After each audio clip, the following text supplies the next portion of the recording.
عاملين ايه الاخبار؟ النهارده فيديو جديد. النهارده مش هنتكلم عن بطل خارق ولا مصاص دماء ولا حد بيطير حتى. النهارده هنتكلم عن واحد لحم ودم عادي جدا، بس بعد اللي هو شافه بقى اخطر من اي بطل خارق هتشوفه في حياتك. النهارده هنتكلم عن ذا بانشر.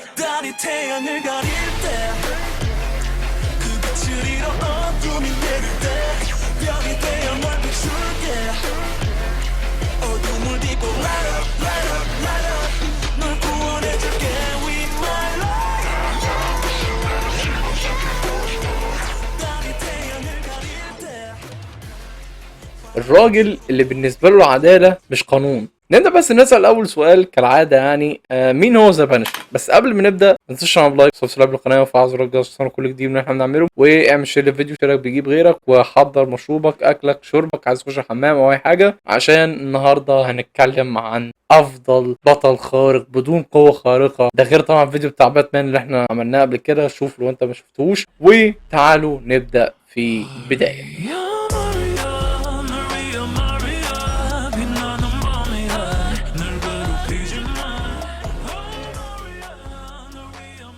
فرانك كاسل جندي سابق في الجيش الامريكي، عليك تربية وسخة. شاف حروب اكتر من اللي موجوده في نشرات الاخبار. في يوم كده من الايام راح يتفسح هو وعيلته في جنينه، ولكن بالصدفه البحته جدا لقى مافيا زي ما قلت لك بالصدفه، وحصلت بقى مجزره وبيو مش عارفه ايه وشلاليت وضرب على القفا ومش عارفه ايه وضرب حاجات ثانيه. فالمهم يعني مراته وعياله ماتوا قدام عينه.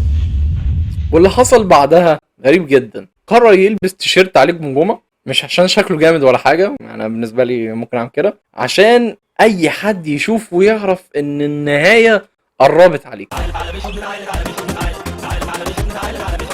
هو بقى ايه؟ قرر وكدس حياته، انا هدمر كل الناس، اي مجرم بيتنفس في هذا العالم المريب العجيب، تمام، انا هطلع دي. ودعتهم بابتسامه وعلامه النصر، محدش بينقص حد تحتيها شد سطر، حاسس اني مجاهد عشان في جوه حرب زحمه مش شايف النور. نيجي للنقطة المهمة بالنسبة لي، ان هي ليه الشخصية دي انا بحبها. يعني شخصيا مبدئيا كده الشخصية دي واقعية جدا، مش بيطير، ما عندوش درع ولا ليزر لا مؤاخذة من عينيه، هو بني ادم زي بس الفرق حصلت له ظروف خلته يكون كده، بيتعامل بمنطق. لا مؤاخذة القانون لو نام لا مؤاخذة هو كمان مش هينام، قانون يعني. يا لئيم انت يا لئيم، مش كده؟ وده اللي يخليني طبعا احبه عشان هو شبهنا. كل واحد فينا جواه ذا بانشر فعلا. يعني انت لو فكرت فيها ماديا وماليا وحسبانيا وجسمانيا، لو انت حطيت في الظروف اللي كان فيها ذا بانشر، احتماليه كبيره ان انت تكون ذا بانشر، وممكن تكون اوسع.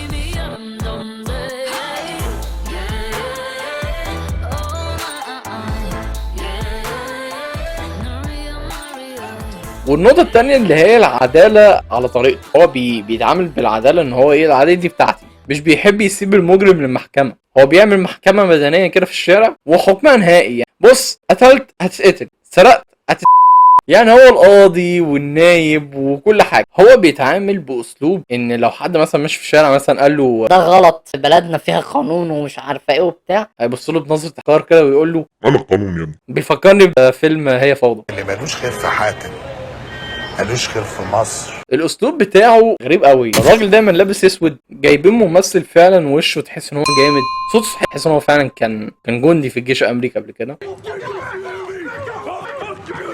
هو حرفيا بيدمج ما بين عقليه باتمان وغضب جون ويك، عشان كده انا بحبه. تلميذ دنيا ملهاش كبير، مت فيها كذا مره وده خلاني عايز اعيش.